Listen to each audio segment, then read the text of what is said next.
আল্লাহ বলছে চ্যালেঞ্জ, বান্দা শোন, এই বান্দা, তোর কোনো আত্মীয়, তোর কোনো স্বজন, তোর কোনো বাবা বলো, চাচা বলো, স্বজন বলো, তার যখন রুহুটা কণ্ঠনালীতে আইসা আটকায়া যায়, মালাকুল মউত আজরাইল যখন কোনো নাফরমান পাপীর রুহু টানে, জান কবজ করে, তখন প্রথম রুহ, তাফসিরে আছে, হাদিসে আছে, নাফরমানের রুহু একসাথে বের হয় না। মালাকুল মউত আজরাইল যখন হাত দিয়া ধরে, তো রুহুটা তার কলিজা থেকে টেনে ছিঁড়ে ফেলে। আর তখন এই রুহু আইসা এই কণ্ঠনালী, এইখানে হুলকুম, এখানে এসে আটকায়। তখন এটা বাইরও হয় না, ভিতরেও যায় না, তখন সে ছটফট করতে থাকে। আল্লাহ তাআলা বলেন, তোমাদের কারোর কণ্ঠনালীতে যখন আইসা রুহু আটকায়, তখন ওয়া আনতুম হিনা ইদিন তানজুরুন, তোমরা তো ডানে বামে সবাই দেখতেছো লোকটা ছটফট করতেছে, মৃত্যুর মুখে মুমূর্ষ, জান যায় যায় যায় যায়। আল্লাহ বলেন, ওয়া নাহনু আকরাবু ইলাইহি মিনকুম ওয়ালাকিন লা তুবসিরুন, তোমরা যদিও দেখতেছো না বান্দা, আমিও তো এখানে আছি। ওয়া নাহনু আকরাবু ইলাইহি, আমি এখানেই আছি, তোমরাও আছো, আর তোমাদেরই লোক এটা। আল্লাহ বলেন, অতএব তোমরা যদি ভেবে থাকো কবর হবে না, আখিরাত হবে না, বিচার হবে না, পরকালের কিছু নাই, তো আল্লাহ বলেন ঠিক আছে, তারজিউনাহা ইন কুনতুম সাদিকিন, তাহলে এই নাফরমান, তোর আব্বা, তোরই চাচা, আমি আল্লাহ আছি আমার সামনে, তোরা যারা আছো চারদিকে, তোরা তোদের এই রুহু আপনজনের ফিরাইয়া দে। আমি বললাম আমি নিয়ে যাব, এখন তোরা রাইখা দে, দে রাখ, তোর বাপেরে তুই রাখ, আমি আল্লাহ নেব এখন, দেখি তোর দাদারে তুই রাখ। সম্ভব? কথা বলে না সম্ভব? বলো না নওজোয়ান, সম্ভব? আল্লাহ তো চ্যালেঞ্জ করছে, আয় তারজিউনাহা, ফিরাই দে, তোর বাপের রুহু তুই ফিরাই দে। তোর না অনেক ক্ষমতা, তোর না দল বড়, তোমার না কর্মী আছে, তোমার না সন্ত্রাসী আছে, মাস্তান আছে, চাঁদাবাজ আছে, লাঠি লুড়া আনো না কেন? তোমার বাহিনী খবর দাও না কেন? ফিরাও। এই জন্য দোস্ত, নওজোয়ান, কিশোর যুবক, বাড়াবাড়ি করো না। ইদানিংকালে আইসা তোমরা গ্রামকে গ্রাম, তোমাদের ইতিহাস, তোমাদের বাবা দাদার রক্তের ঘামের কি পরিমাণ ঘাম ঝরে এক একটা ফসলে, খেতে তুমি জানো না।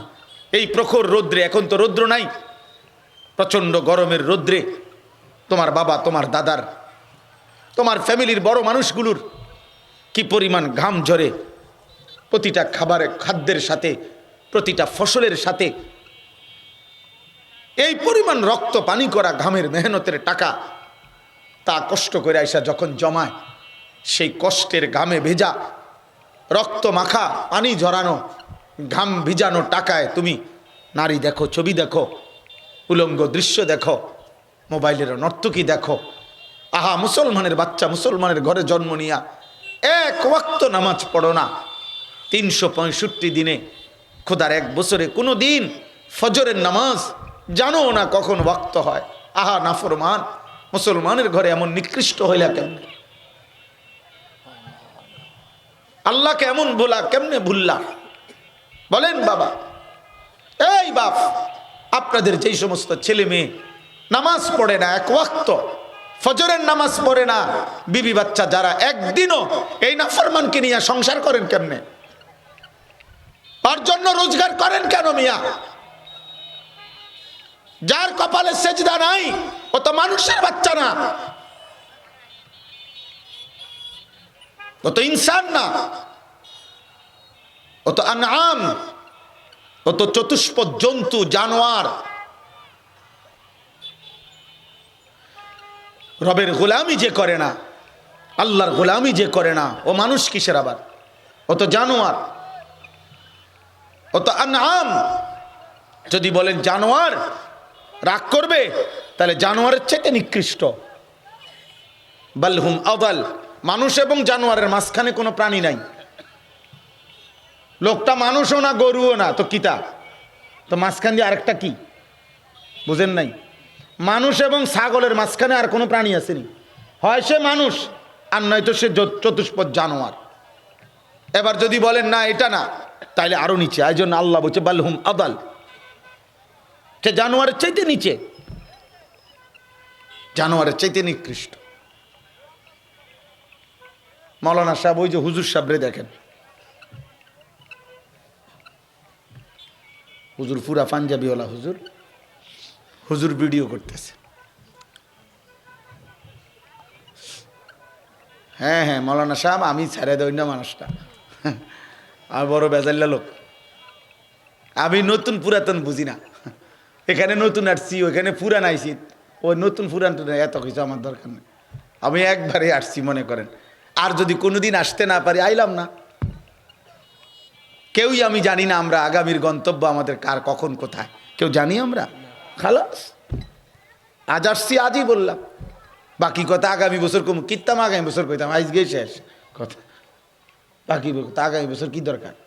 আগামী বছর যদি না আসি এরম হাওলাত কি লেগে নিতাম? এখনই বললাম আল্লাহর দিকে ফেরেন, আখেরাত ভুলবেন না আব্বা।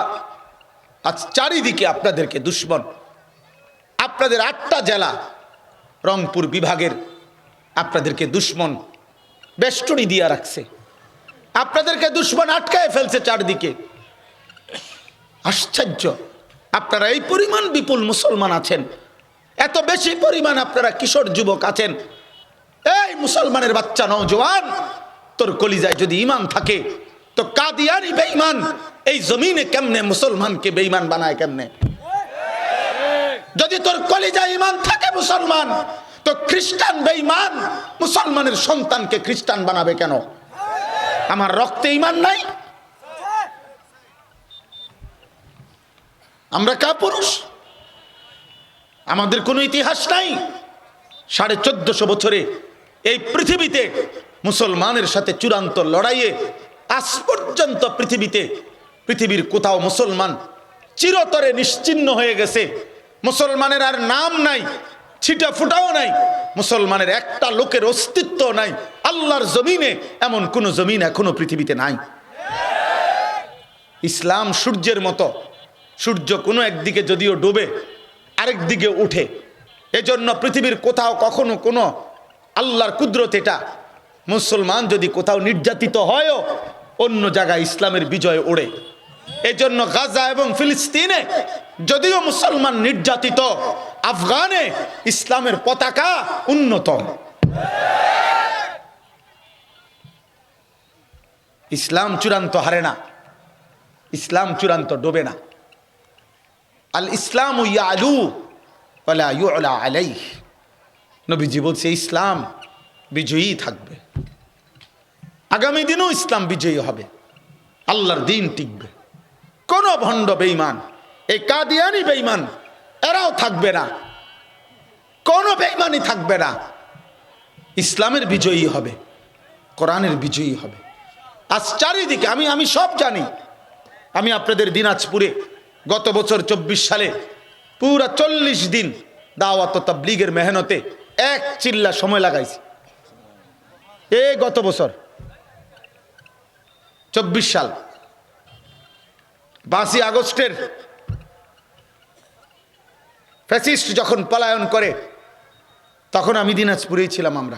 আমাদের জামাত এই গন্ডগোলের মূল সময়ে আমরা দিনাজপুরে আলহামদুলিল্লাহ মেহনত করছি। মৌলানা সাহেবের সাথে আমার ওইখানে পরিচয়, ওই সূত্রে বীরগঞ্জে জামাত আসছিলাম আমরা, ওই সূত্রে এই মাদ্রাসার যিনি মোহতামিম মৌলানা সাহেবের সাথে আমাদের পরিচয়। তাইলে আমি আপনাদের কাছে অনুরোধ করি, সময় খুব কম, আজকে তোমরা কিশোর ভাই, যুবক ভাই, নওজোয়ান ভাই, বয়স্ক বাবা, আল্লাহকে ছাইরেন না, ইসলাম ছাইরো না বাপ, কোরআন ছেড়ে দিও না, নামাজ ছেড়ো না। এই মালিককে বাদ দিলে, আল্লাহকে ভুলে গেলে আর জীবনের কিছুই থাকে না আব্বা। জীবন চলবে আর কি? ভাত খাইলাম, মাছ খাইলাম, ঘুম গেলাম, পেশাব করলাম, যৌন চাহিদা পূরণ করলাম, এটুকু চাহিদা জানোয়ারেরও পূরণ হয়। একটা কুত্তাও খায়, ঘুমায়, পেশাব পায়খানা করে, একটা কুত্তারও যৌন চাহিদা পূরণ হয়, ফলে কুত্তাও বাচ্চা হয়। কুত্তার যদি লজ্জাস্থানের চাহিদা পূরণ না হতো তো কুকুরের বাচ্চা হয় কেমনে? এজন্য জীবন মানে এতটুকু না তো বাপ, একজন মুসলমান মানে এইটুকু না। তোমরা অনেক নওজোয়ান, অনেক মাশাআল্লাহ, তোমরা ফিকির করো, তোমরা গান শুনো না, নারী দেখো না, অশ্লীল উলঙ্গ ছবি দেখো না। একজন নারীর চাহিদা এটা আল্লাহ দিছেন, নারীর প্রতি আকর্ষণ এটা আল্লাহর দেওয়া। আর আল্লাহ বলছেন বান্দা, যে চাহিদা আমি দিছি তা পূরণের হালাল ব্যবস্থাও আমি রেখেছি। ক্ষুধা দিছি আমি, হালাল খাবার আমি রাখছি। তৃষ্ণা দিছি আমি, হালাল পানি আমি রাখছি। লজ্জাস্থানের চাহিদা দিছি আমি, হালাল পবিত্র স্ত্রী আমি মিলায়ে দেব, আমি ব্যবস্থা করে দেব, আমি সৃষ্টি করে রেখেছি। অমিন আয়াতিহি আন খালাকা লাকুম মিন আনফুসিকুম আজওয়াজা। আল্লাহ বলেন আমার কুদরতের নিদর্শন, আমি প্রত্যেকটা পুরুষের দেহের অংশ থেকে তার স্ত্রীকে সৃষ্টি করে রেখেছি।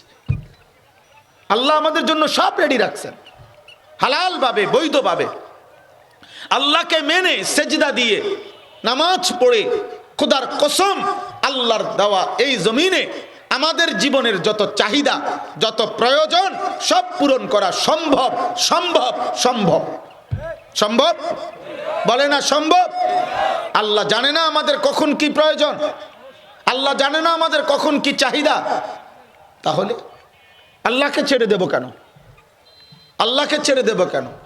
আজকে যেই পরিমাণ যুবক তোমরা এখানে বসছো, তোমরা বলো, আল্লাহর সাক্ষী রেখে বলো তো, যে এই পরিমাণ মহব্বত কইরা একজন বক্তা, একজন হুজুর কুমিল্লা থেকে আসছে, তারে তামসা দেখতে আসছো, তার চেহারা দেখতে আসছো, তো যারা জোহরের নামাজ পড়লা না, এই নাফরমান, তুমি কেমনে জোহরের নামাজ না পড়লা?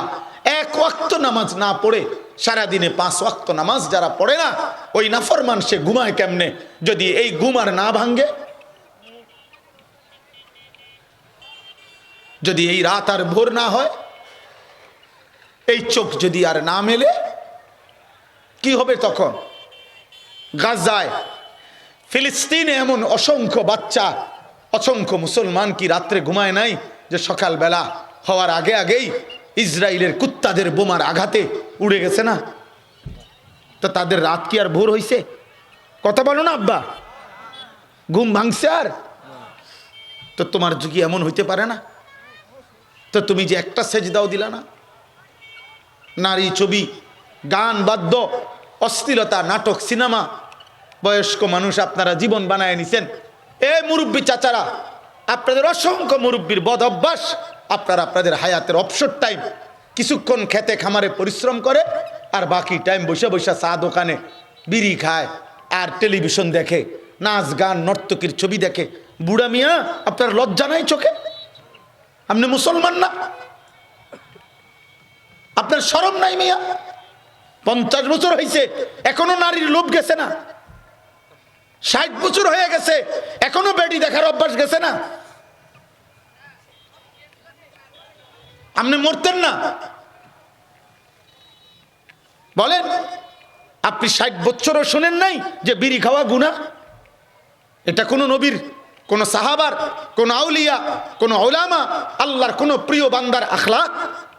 তা তাইলে আপনি এটা করেন কেন? বলেন আপনারা। সবাই মিলে যদি খামখেয়ালি করি, শুধুমাত্র দুনিয়া চলতেছে, ভাত মাছ চাল ডাল, এতটুকুর নাম তো জীবন না, এতটুকুর নাম তো না। আয়াহসাবুনা আন্নামা নুমিদ্দুহুম বিহি মিন মালিন ওয়া বানিন নুসারিউ লাহুম ফিল খায়রাত বাল লা ইয়াশউরুন।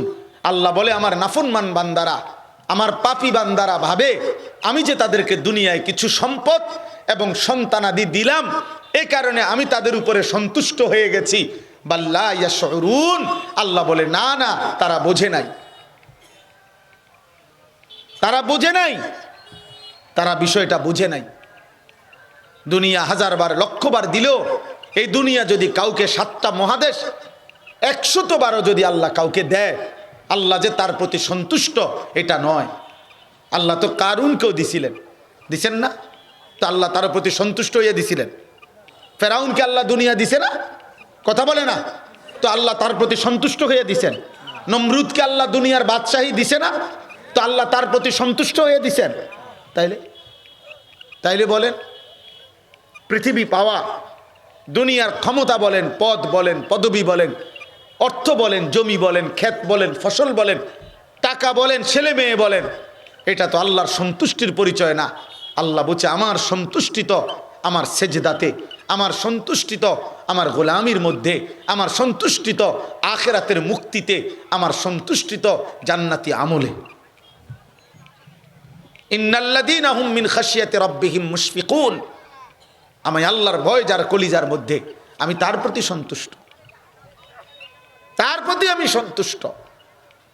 অতএব আজকে আমি আপনাদের কাছে অনুরোধ করছি, কিশোর ভাই, যুবক ভাই, বয়স্ক বাবা, গান বাদ্য, গায়িকা, নায়িকা, নর্তকী, ছবি, বেহায়া বেপর্দা নারী, গানের আসর, নেশার আসর, বাদ্যের আসর, নৃত্যের আসর, এই সমস্ত গুণামিশ্রিত কথাবার্তা, গুণা, ক্রীড়া, কৌতুক, হাসি ঠাট্টা, এরকম কোনো পরিবেশে অংশগ্রহণ করা, নিজের মোবাইল দিয়া, টেলিভিশন দিয়া নিজের জীবনে ব্যবস্থাপনা করা, আল্লাহর কসম আল্লাহ তাআলা বলছে এই লোকের প্রতি আমি আল্লাহর হুঁশিয়ারি দিলাম, আমি তাকে আযাবুম মুহিন, অত্যন্ত অপমানকর, লজ্জাজনক, আমি তারে বেইজ্জতি করে আযাব দেব। আর দ্বিতীয় হলো আল্লাহ বলেন গান বাদ্য, নাটক, সিনেমা, গায়িকা, নায়িকা, গানের আসর, নৃত্যের আসর, বাদ্যের আসর, এই সমস্ত বিষয়ে যারা লিপ্ত থাকে, আল্লাহ বলেন এটা প্রমাণ করে তারা আমার কোরআনকে পছন্দ করে না, আমার কোরআন থেকে বিমুখ। আমি আল্লাহ এই কোরআন থেকে যারা বিমুখ তাদেরকেও আমি আযাবে আলিম, যন্ত্রণাদায়ক আযাবের খবর দিলাম। এই তর্জমাটা শোনেন, সূরা লোকমানের ৩১ নম্বর সূরা, ২১ নম্বর পারা, সূরা লোকমানের 2টা আয়াত আমি পড়ছিলাম। এই তর্জমা শোনেন, আল্লাহ তাআলা বলেন অমিনান নাসি মান ইয়াশতারি লাহওয়াল হাদিস, মানুষদের মধ্য থেকে যেই সমস্ত পাপী, নাফরমান, আল্লাহর নাফরমান বান্দা, লাহওয়াল হাদিস, যাবতীয় গান বাদ্য, গায়িকা, নৃত্য, গানের আসর, বাদ্যের আসর, হারাম ক্রীড়া, কৌতুক, হাসি ঠাট্টা, মজাক, এই ফালতু বিনোদন এবং গুনাহ মিশ্রিত কথাবার্তার আয়োজন করে, সংগ্রহ করে, লিয়ুযিল্লা আন সাবিলিল্লাহ, আমার বান্দাদেরকে আমি আল্লাহর পথ থেকে সরিয়ে দেওয়ার জন্যে, বিগাইরে ইলমিন, মূর্খতা বশত, অজ্ঞতা বশত, ওয়াত্তাখিজাহা হুজুয়া, এবং এগুলো করে গান বাদ্য, নাচ গান, নায়িকা গায়িকা, নাটক সিনেমা, অশ্লীলতা, বেহায়াপনা, এগুলোর মাধ্যমে যারা আমার দ্বীনকে উপহাস করে, আমার কোরআনকে উপহাস করে, আমার বন্ধুর কালেমার দাওয়াতকে উপহাস করে, আমার বিধানকে যারা ঠাট্টা করে, উলাইকা লাহুম আযাবুম মুহিন, আমি আল্লাহ তাদের জন্য রেখেছি অত্যন্ত অপমানকর, লাঞ্ছনাকর আযাব। কোরআনে আছে বাপ, হাসরের ময়দানে আল্লাহ শুধু আযাব দিবে না, প্রথমে অপমান করবে, তারপরে আযাব দিবে। ইয়াসলাহা মাদমুমাম মাদহুরা, ফেরেশতা জাহান্নামীকে লাথি দিবে, লাথি, ফেরেশতা জাহান্নামীকে ধাক্কা দিবে, লাথি দিতে দিতে, ধাক্কা দিতে দিতে জাহান্নামের দিকে নিয়ে যাবে। কোনো জাহান্নামীকে স্বাভাবিকভাবে পায়ে হাঁটাইয়া জাহান্নামে নেওয়া হবে না। ফায়ুখাযু বিন নওয়াসি ওয়াল আকদাম, কোন জাহান্নামীর কপালের চুলের অগ্রভাগ আর 2 পাও ধরে ছাগলের বাচ্চা যেমন আলগি দেয়, ফেরেশতা এইভাবে আলগি দিয়া ছুঁড়ে মারবে জাহান্নাম। কোরআন শরীফের আয়াত। আল্লাহ বলবেন খুযুহু ফাগুল্লু সুম্মাল জাহিমা সাল্লু, আল্লাহ হাসরের ময়দানে বলবে এই ফেরেশতা আমার নাফরমান বান্দাকে ধর, তারে বেঁধে ফেল, বাঁধে টাইট করা, এরপরে বলবে সুম্মাল জাহিমা সাল্লু, তার একটা লাথি মাইরা জাহান্নামে ছুঁড়ে মার, এক লাথি দিবি যাতে গিয়ে জাহান্নামে পড়ে। দে আগে বান দিয়া বস্তার মতো তার একটা লাথি দে। সুম্মা ফি সিলসিলাতিন যারউহা ৭০ যিরাআন ফাসলুকু, আল্লাহ বলে এরপরে জাহান্নামে যখন ফেলা হবে তখন আল্লাহ বলবে হে জাহান্নামের ফেরেশতা, আমার এই নাফরমান বান্দাকে ৭০ হাত আগুনের শেকল দিয়া তারে বাঁধে, তার গলার মধ্যে আগুনের ৭০ হাত লম্বা শিকল দিয়ে বেঁধে ফাসলুকুহু, এবার তারে কুত্তার মতো পুরা জাহান্নামে ঘুরা তারে ঘুরা। ফাসলুকুহু অর্থ জিজ্ঞাসা করো, আলেম ভরা এখানে জিজ্ঞাসা, অর্থ হইল ঘুরা তারে পুরা জাহান্নামে ঘুরাইয়া বাকি জাহান্নামীদেরকে পরিচয় করায় দিবে যে হে জাহান্নামীরা, এ সুদখোর, এ ঘুষখোর, এ জেনাখোর, এ বেবিচারী, এ 30 বছর রবের দুনিয়ায় ছিল, একটা সেজদা দেয় নাই, ফজরের নামাজ পড়ে নাই, আল্লাহর গোলামি করে নাই, হালাল হারামের কোনো পার্থক্যই করে নাই, অপমান করে আযাব দিবে। আল্লাহ বলেন ওয়াইদা তুতলা আলাইহি আয়াতুনা, আল্লাহ বলেন এই গানে আসক্ত যুবক ভাই শুনো, প্রিয় ভাই, এই মোবাইলের আসক্ত তোমরা যারা নারী ছবি, গান, বাদ্য, অশ্লীলতা ছবি, নর্তকীর দৃশ্য, হারাম ছবি, যেই কোনো রকমের, মনে রেখো কোনো মোবাইলের নর্তকী অথবা তোমার পরিচিত কোনো মেয়েও যদি, যে তুমি ভাবছো বোরখা পরে, হিজাব পরে, কিন্তু তোমার সাথে কথা বলে, অথবা মোবাইলের ছবি দিচ্ছে, অথবা তোমার সাথে সম্পর্ক, কারোর লগে কথা কয় না, তোমার লগে শুধু কথা বলে, তুমি ভাইবো যে মেয়ে পর্দা করে, বোরকা পরে, আমার সাথে শুধু সম্পর্ক। আল্লাহর কসম করে বললাম, বিবাহ বহির্ভূত যেই মেয়ে তোমার সাথে কথা বলে, চাই বোরকা না, ও যদি কম্বলও গায়ে দেয়, ও যদি লেপ তোষকও গায়ে দেয়, এরপরেও ওই মেয়ে নষ্টা মেয়ে, চরিত্রহীন মেয়ে, লম্পট মেয়ে ছাড়া আর কিছু না। এটা বিবাহ বহির্ভূত সম্পর্ক তোমার লগেও হারাম, অন্য মানুষের লগেও হারাম। কথা বুঝেন নাই? বিবাহ বহির্ভূত হারাম, সম্পর্ক সবার সাথে হারাম। বোরকা পিন্দা করলেও হারাম, বোরকা খুললে হইলেও হারাম। এটা বোরকার কোনো দোষ না, ওই মেয়ের, ওই নারীর তার খাসিয়তের দোষ, এটা বোরকার দোষ না। এটা বোরকা অপরাধ করে নাই, বোরকা অপরাধ করে নাই, অপরাধ করেছে ও, তার ব্যক্তিগত চরিত্রের দোষ, এটা তার আখলাকের দোষ। তা আল্লাহ বলেন এই গানে আসক্ত, নারীতে আসক্ত, বাদ্যযন্ত্রে আসক্ত, নাচ গানে আসক্ত, এই মানুষ যেগুলো নাটক সিনেমায় আসক্ত, টেলিভিশন, মোবাইল, এতে আসক্ত, আল্লাহ বলে এদের মূল চরিত্র হলো ওয়াইজা তুতলা আলাইহি আয়াতুনা, এদের সামনে যখন আমার কোরআন বলা হয়, ওয়াল্লা মুস্তাকবিরান, তারা অহংকার করে মুখ ফিরায় না, আরেক দিকে ফিরে শুনবে না। কাআন্নাম ইয়াসমাআহা কাআন্না ফি উযুনাইহি ওয়াকরা, আল্লাহ বলে তারা দুইটা ভাব দেখায় কোরআনের সামনে, আল্লাহর কথার সামনে দুইটা ভাব দেখায়। এক, যেন তারা শোনেই নাই।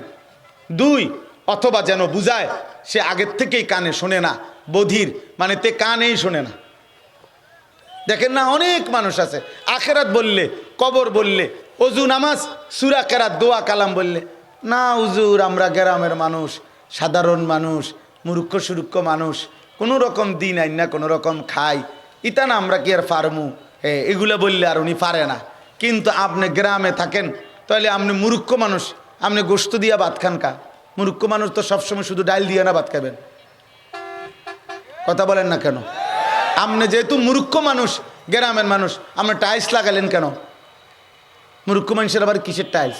আপনি মাটিতে না থাকবেন, আপনি খাট বানাইলেন কেন? আপনি যে দুনিয়া বুঝেন 16 আনা, আখেরাত বুঝেন না 1 আনা, বিপদটা আপনি তো আর বড় সে আনা, আপনি বুঝেন? হ্যাঁ, আপনি বুঝেন না, আপনি সব বুঝেন।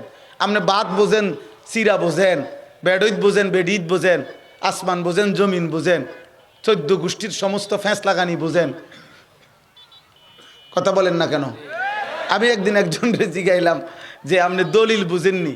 কয় হুজুর দোয়া করবেন আল্লাহর রহমতে, এখনো তো 84 বছর বয়স ওনার, উনি কথা বলতে পারে। কয় আমার তো এখনো আল্লাহর রহমতে পুরা গ্রামের মানুষ যে কোনো দলিলের ফ্যাঁসে আমার কাছে আইয়ে বুঝতে।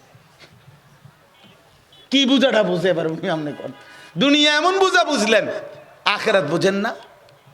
আল্লাহ বলেন এরা যেন ভাব নেয় আমার কোরআন শুনে নাই, অথবা আমার কোরআন, আরে তারা যেন কানেই শুনে না। ফাবাশশিরহু বিআযাবিন আলীম, আল্লাহ বলেন আমি আল্লাহ, হে বন্ধু আপনি তাদেরকে সুসংবাদ দেন, আমি তাদের জন্য অত্যন্ত কঠোর যন্ত্রণাদায়ক আযাব রেখেছি। কোরআন থেকে বিমুখ দোস্ত আমার এই শেষ কথা, এটা আল্লাহর কোরআন রবের এই কালাম, যার প্রথম অক্ষর থেকে শেষ অক্ষর পর্যন্ত, প্রথম শব্দ থেকে শেষ শব্দ পর্যন্ত 1450 বছরে বন্ধু, শত্রু, আপনজন, দুশ্মন, ইমানদার, কাফের সবাই পরীক্ষা করছে, সবাই এটা গবেষণা করছে, সবাই দেখছে, সকলের কাছে এটা বন্ধুর কাছেও নিখুঁত, দুশ্মনের কাছেও নিখুঁত। এখানে কোনো ভুল নাই, কোনো সন্দেহ নাই, এখানে কোনো বেহুদা কথা নাই, সব কথা সুন্দর, সব কথা যৌক্তিক, সব কথা ইনসাফপূর্ণ, সব কথা পৃথিবীর পরিবেশ পরিস্থিতি যুগ চাহিদা সব কিছুর সাথে সামঞ্জস্যপূর্ণ। এটা বন্ধুর কাছেও কথা, শত্রুও প্রমাণ করছে। আমার নবীর জীবনীর 63 বছরের নবী সাল্লাল্লাহু আলাইহি সাল্লামের জীবনটাও ঠিক এরকম, যে নবীর জীবনের 63 বছরের কোনো এক মিনিটে বন্ধু শত্রু 1450 বছর ধরে সবাই দেখছে নবীর জীবনী, প্রত্যেকের কাছে তিনি শ্রেষ্ঠ, বন্ধুর কাছেও নবীজি শ্রেষ্ঠ, দুশ্মনের কাছেও নবী শ্রেষ্ঠ। বলে নবীজির জীবনের উপরে একটা লাল কালির দাগ বসাইতে পারছে পৃথিবীর কোনো বেঈমান? কোরআনের মধ্যে পারছে কেউ? তাহলে কোরআন আছে যার কাছে, নবীর সুন্নাহ, নবীজির মতো শ্রেষ্ঠতম নবী সাল্লাল্লাহু আলাইহি সাল্লামকে যাকে আল্লাহ দিছেন, আহা মুসলমান, হায় বদনসিব, তুমি পথ হারাইলা কেন? আল্লাহ যার রব, নবী মুহাম্মদ যার রসুল, কোরআন যার কিতাব, ইসলাম যার ধর্ম, সে পথ হারাবে কেন? সে চরিত্রহীন হবে কেন? সে আল্লাহ বলবে কেন? সে জাহান্নামী হবে কেন? কিসের অভাবে? বলো না যুবক, তোমরা কিসের অভাবে নবীর চুল ছেড়ে দিলা, রাসূলুল্লাহ সাল্লাল্লাহু আলাইহি সাল্লামের সুন্নাত ছেড়ে দিলা? আহা, কাফের তোমারে কি দিবে? বেঈমান তোমারে কি দিবে? ইহুদি, খ্রিস্টান, নাস্তিক, মুরতাদ, আল্লাহর কসম, সুযোগ পেলে দুশ্মন ছাড়বে না, ছাড়বে না রে আব্বা, ছাড়বে না, শেষ। অতএব আমি প্রত্যেকের কাছে অনুরোধ করছি, আমরা প্রত্যেকেই আজকে কোরআনের এই আয়াত থেকে, সূরা লোকমানের এই 2 আয়াত থেকে আমি 2টা কথা বোঝাই। এক, আমরা প্রত্যেকে গান, বাদ্য, গায়িকা, নৃত্য, নায়িকা, নর্তকী, এই নাটক, সিনেমার নাচ গান, যুবক ভাই, মোবাইল থেকে, টেলিভিশন থেকে অথবা রাস্তার বেপরদিগি থেকে আমরা নিজেকে হেফাজত করার সর্বোচ্চ চেষ্টা করব। বলেন ইনশাআল্লাহ? যুবক ভাই বলো ইনশাআল্লাহ। নওজোয়ান, 30 বছরের নিচে যাদের বয়স, তোমরা হাত উঠাও তো।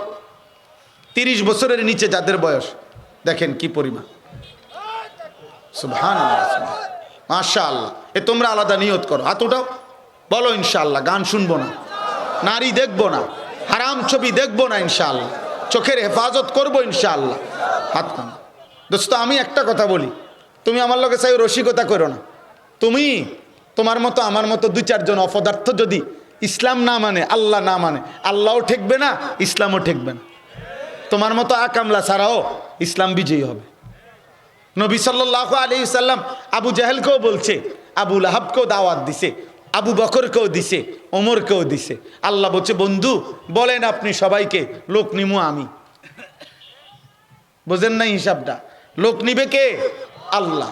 আমি লোক নেমু, যে দূর লাগবে, যাকে যাকে লাগবে, এটা আমার হিসাব, আপনি বলেন। ফলে আল্লাহ বলছে, বন্ধু আবু বকরকে আমি নিলাম, আবু জাহেলকে নিলাম না, আবু লাহাবকে নিলাম না, ওমরকে নিলাম। অথচ আবু বকর আবু জাহেল একই বংশের, আবু লাহাব ওমর একই বংশের, সবাই কুরাইশ, সবাই কুরাইশ, কিন্তু আল্লাহ কাউকে নিলেন, কাউকে নিলেন না। এজন্য ইসলামের বিজয় হবে, মাহাদি আসবে, দাজ্জালও বের হবে, ইহুদিদের পতন হবে, মুশরিকের পতন হবে, বিশ্বময় আরেকবার ইসলামের পতাকা উড়বে। কিন্তু দেখার বিষয় হলো তুমি আমি কামে লাগলাম কিনা। হতে পারে তোমার ছাড়াও আল্লাহর দিন বিজয়ী হবে। এজন্য ধোঁকা দিও না, তোমার দিল থেকে তুমি বলো, তোমার দিল থেকে নিয়ত করো, দিল থেকে নিয়ত করো। আমার দ্বিতীয় শেষ কথা হলো, কোরআনকে ভালোবাসেন, আল্লাহর কোরআন, কোরআনের মার্কাজ এটা। আমার ভাই মৌলানা কষ্ট করে এরকম রাস্তার পাশে নতুন করে এই মাদ্রাসার উদ্যোগ নিয়েছেন, আলহামদুলিল্লাহ। কোরআনের খেদমত হবে। অতএব প্রত্যেক দিনকে ভালোবাসলে মাদ্রাসা, বিশ্বাস করেন আমার শায়েখ বলে, উম্মতের শেষ আশ্রয়, উম্মতের শেষ ঠিকানা মাদ্রাসা। মাদ্রাসা, মাদ্রাসা একটি এলাকার পাওয়ার হাউস, বিদ্যুৎ স্টেশন, বিদ্যুৎ স্টেশন থেকে যেরকম সব বাড়িতে বিদ্যুৎ পৌঁছে, মাদ্রাসা থেকে প্রত্যেক ঘরে ঘরে আল্লাহর কোরআনের আওয়াজ পৌঁছবে। আপনাদের বাচ্চারা দিন শিখবে, কোরআন শিখবে, এলেম শিখবে, এই সমাজ আলোকিত হবে, মানুষের জীবন সুন্দর হবে, ঘর পরিবার আখলাক সুন্দর হবে। এই জন্য মাদ্রাসাকে ভালোবাসবেন। একটি মাদ্রাসা মুসলমানের কাছে 3টি জিনিস চায়। কয়টি জিনিস বলেন? কয়টি? 1 নম্বর দোয়া। আপনারা দোয়া করবেন আল্লাহ তাআলা ভাইয়ের এই নতুন মাদ্রাসা, আমরা সবাই দোয়া করি আল্লাহ কবুল করে নেন। 2 নম্বর আতফাল, মানে মুসলমানের সন্তান। এখানে হিন্দু বৌদ্ধের ফুত পড়বে না, পড়বে মাদ্রাসায় পড়বে কাদের সন্তান? আমাদের সন্তান, মুসলমানের সন্তান। অতএব মাদ্রাসার জন্য আপনারা নিজের সন্তান, নিজের আশপাশের বাচ্চা কাচ্চা অন্যকে বুঝাইয়া বলেও, আলহামদুলিল্লাহ আমার জীবনটা আমরা ছোটবেলায় নিজেরা যখন ছাত্র ছিলাম তখনও আত্মীয় স্বজনের চাচাতো ভাই মামাতো ভাইদেরকে বুঝাইয়া মাদ্রাসায় নিছি। আজকে তারা আলেম হইছে, আমরা আশা করি তাদেরও এলেমের বরকত সওয়াব নেকি আমরা পাবো ইনশাআল্লাহ। তাহলে আপনি আপনার সন্তান হোক, অন্যের সন্তান বুঝাইয়া হোক, আপনি মাদ্রাসায় ভর্তি করাবেন, বলেন ইনশাআল্লাহ। 3 নম্বর আমওয়াল, মুসলমানের কিছু সাদাকা, মুসলমানের দান, মুসলমানের দান সাদাকা, তার নিজেরও বরকত আর মাদ্রাসার জন্য এটা মুসলমানের কাছে চাওয়া। এই জন্য আপনারা প্রত্যেকে, আমি অনুরোধ করছি, এই মাদ্রাসা আলহামদুলিল্লাহ মাদ্রাসা নতুন করে হয়েছে। মাওলানা সাহেব যথেষ্ট উদ্যমী মেহনতি মানুষ। আমার প্রিয় মাওলানা আব্দুল কাইয়ুম ভাই, আপনাদের গাঙ্গর মাদ্রাসার যিনি মোহতামিম, অতদ অঞ্চলে খুব বেশি পরিমাণ দ্বীনি ফিকির করে যিনি, আলহামদুলিল্লাহ উনি বললেন যে এই মাওলানা সাহেব যথেষ্ট আন্তরিক পরিশ্রম করে। তা আমি ওনারে এখন বলছি যে যে যা বলুক, আপনারা বলছি কিনা যে আপনার দরজায় লাগায় রাখবেন ফেস্টুন বানাইয়া। আমার একটা ব্যক্তিগত স্লোগান আছে, আমি সব সময় বলি যতজন যতখানে ঝামেলায় পড়ে, আমার কথা হইল সব, আমি বলছি লিখে রাখবেন, সব কথার এক জবাব মেহনত। এইটা কথা, সব কথার এক জবাব কি? মেহনত। আপনি মেহনত করবেন, মাটির তলের থেকে ছাত্র আইব ইনশাআল্লাহ। আপনি পরিশ্রম, ঠকাবেন না কাউরে, ইমানের উপরে তাকওয়ার উপরে গুনাহমুক্ত থাকবেন ইনশাআল্লাহ। আসমান থেকে ফেরেশতা এসে পড়বে ইনশাআল্লাহ। এই জন্য আপনারা প্রত্যেকেই এই মাদ্রাসাটাকে আপনাদের সাধ্যমতো দান করবেন, বলেন ইনশাআল্লাহ। প্রত্যেকেই পকেটে হাত দেন, প্রত্যেকেই আমি অনুরোধ করছি, যেটুকু হয় আপনাদের ভালোবাসা নিয়ে ভালো কাজে জুড়লেন, ভালো কাজের সাথে অংশগ্রহণ করলেন। ওনারা মনে না রাখুক, আপনার আল্লাহ তো মনে রাখবে। কথা বলেন না কেন? আল্লাহ দেখবে কি না বলেন? অতএব আমি অনুরোধ করছি, বাচ্চারা যাইতেছে, আপনারা প্রত্যেকে আপনাদের নিজ নিজ মহব্বতে আল্লাহর জন্য, আল্লাহর ভালোবাসায়, দ্বীনের ভালোবাসায় একটি মাদ্রাসাকে আমরা আগায় দিলাম। সবাই মিলে আমরা সহযোগিতা করলাম, কেউ ফিরায় দিয়েন না। আপনার 500 টাকা, 100 টাকা, 1000 টাকা, যে যেমনে পারেন, ছেলেরা, যুবকরা, কিশোররা, নওজোয়ান, আমি তোমাদের কাছে অনুরোধ করলাম, দাও, তুমি ফিরাইয়া দিও না। 50 টাকা থাকলে 50 টাকাই দাও, 20 টাকা থাকলে 20 টাকাই দাও, 100 টাকা থাকলে 100 টাকাই দাও, যেটুকু পরিমাণ হয় ফিরাইয়া দিও না। আল্লাহ বরকত দেবে ইনশাআল্লাহ, ঠকবে না। আল্লাহ তাআলা আমাদের সবাইকে কবুল করেন। মাশাআল্লাহ। কি নাম? আব্দুল ওয়াহাব ভাই। কত দিছেন? 10,000 টাকা। আল্লাহ কবুল করেন।